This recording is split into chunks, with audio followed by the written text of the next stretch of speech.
આશા અને ભજનની પાછળ આપણી એવી આશા હોય કે દયા કરી દર્શન શિવ આપો, પણ મેં પૂર્વે કહ્યું એમ પ્રત્યક્ષપણે આ કાળમાં આપણને મળવું એ અઘરું છે. આજના દ્વિતીય દિવસના છત્રપતિ શિવાજી મહારાજની જન્મ જયંતિના પાવન દિવસે વિઠ્ઠલભાઈ સોજિત્રા, દક્ષાબેન સોજિત્રા, વિરાજભાઈ સોજિત્રા, ડેન્સીબેન સોજિત્રા પરિવારના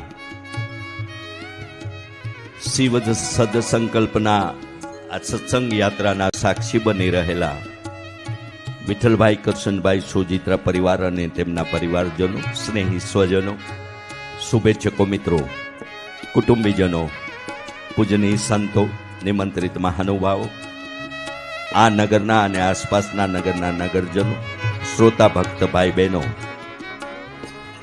ડોક્ટર લંકેશ બાપુ યુટ્યુબ ચેનલ લાઈક સબસ્ક્રાઇબ કરવાના અનુરોધ સાથે અને વાલમ ટીવી ચેનલના જીવંત પ્રસારણના માધ્યમથી શિવ આરાધના ઉપાસનાના રાજકોટ નગરજનોના કલ્યાણ અર્થે આયોજિત શિવ કથાના દ્વિતીય જ્ઞાન સત્રે પધારેલા સૌનું વિઠ્ઠલભાઈ, દક્ષાબેન, વિરાજભાઈ, ડેન્સીબેન અને સમસ્ત સોજિત્રા પરિવાર વતી આપ સૌનું હાર્દિક અભિવાદન અને સ્વાગત કરીએ છીએ.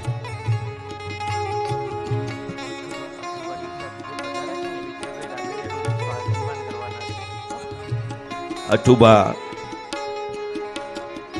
અને ગીતાબા જેઓ ડીસાથી પધાર્યા છે, મેં કહ્યું એમ નજીકના ભૂતકાળમાં જ બાપુના વ્યાસસનની શિવ કથાના તેઓ સદભાગી મનોરથી રહ્યા છે. એવો આ શિવ કથાના મુખ્ય મનોરથી વિઠ્ઠલભાઈ સોજિત્રાનો પણ સત્કાર ભાવ સંપન્ન કરવા માગે છે, જેથી વિઠ્ઠલભાઈ સોજિત્રાને કથા મંચ પર સ્થાન જાળવી રાખવા વિનંતી કરીશ. વિઠ્ઠલભાઈને એક મારી સ્ટેન્ડિંગ વિનંતી કે તમામ પોથી પૂજન અને વ્યાસ પૂજન અને આશીર્વાદની વિધિ સંપન્ન થાય ત્યાં સુધી તેઓ કથા મંચ પર સ્થાન જાળવી રાખશે, જેથી આવનારા મહેમાનો કદાચ મારા સુધી વાત ન આવી હોય અને આપનો પણ સત્કાર ભાવ સંપન્ન કરવા માંગતા હોય અને આપનો સ્નેહ ભાવ પણ એમના કથા મંચના આગમન સમયે આપ વ્યક્ત કરી શકો એવા ધ્યેયથી આપ આ તમામ વિધિ સંપન્ન થાય ત્યાં સુધી કથા મંચ પર સ્થાન જાળવી રાખશો એવા સહકારની અપેક્ષા રાખું છું.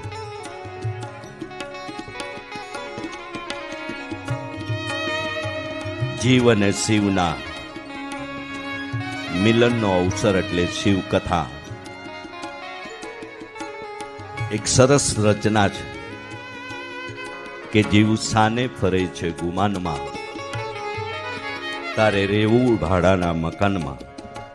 આપણને બધાને ખબર છે કે નામ તેનો નાશ, પણ આપણને ભય હંમેશા આપણા અંતિમ ક્ષણનો રહેતો હોય છે. એ આવવાનું એ નિશ્ચિત છે, ક્યારે, કેમ અને ક્યાં એ આપણે જાણતા નથી, પણ આવવાનું એ નિશ્ચિત છે.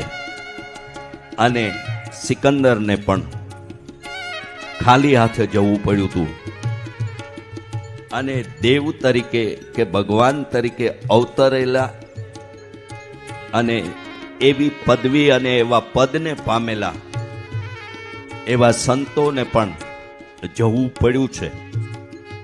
એ બધી જ વાતથી આપણે વાકેફ હોવા છતાં પણ આપણને એમનો સતત ડર રહેતો હોય છે. એટલે આ રચના છે કે આપણે કેટલો સમય આ ભાડાના મકાનમાં રહેવાનું છે એ આપણને ખબર નથી, અને તેથી થાય એટલું ભજન, થાય એટલું સત્સંગ, આપણાથી શક્ય હોય એટલું આધ્યાત્મિક, ધાર્મિક, ભક્તિ, ભજન, સત્સંગના સહભાગીપણામાં આપણા એ અંતિમ ક્ષણ અને સમયને, અને એટલે જ આપણી રચનાઓ તો જો કે 12, 14, 16, 18, 20, 22 કે 24 અક્ષરમાં જ કેવું જીવી જવું એની એક માર્ગદર્શિતા આપણને આટલા ઓછા શબ્દોમાં મળી છે. અને એ તરફ હું તમને લઈ જાઉં તો જબતું આયો જગત મેં જગ હસે તુમ રોય, અબ એસી કરની કર ચલો કે તુમ હસે જગ રોય. બસ આટલું જ કરવાનું છે, પણ થતું નથી. અને એટલે જ એવી દિશા તરફ, એવા માર્ગદર્શક રૂપ આ ગ્રંથોના ગાન અને પાનથી આપણને સૌને એવી દિવંગતિ પ્રાપ્ત થાય.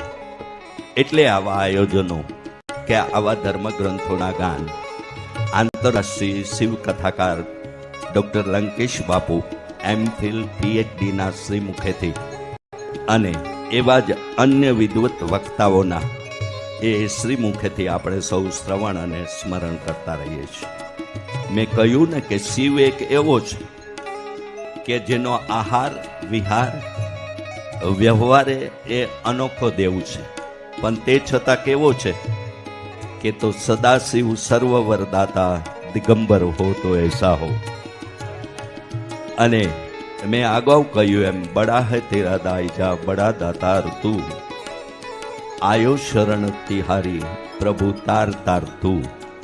જો એના શરણે આપણે જઈએ, જો એમના શરણાગતિ આપણે સ્વીકારી લઈએ, તો એ જીવ અને શિવના મિલનની ઘડી આપણાથી દૂર ન હોય, અથવા તો એવું જીવ અને શિવના મિલનનું, એ શિવલોક ગમનનું સદભાગ્ય આપણને સૌને પ્રાપ્ત થાય. એવા હેતુ સબબ સોજિત્ર પરિવારના શિવ કથાના આયોજનના દ્વિતીય જ્ઞાન સત્રનો પ્રારંભ આપણે કરીએ એ પૂર્વે ફરી વિનંતી કરીશ કે જેમના નામની ઉદ્ઘોષણા થાય એ જ કથા મંચ પર આવશે.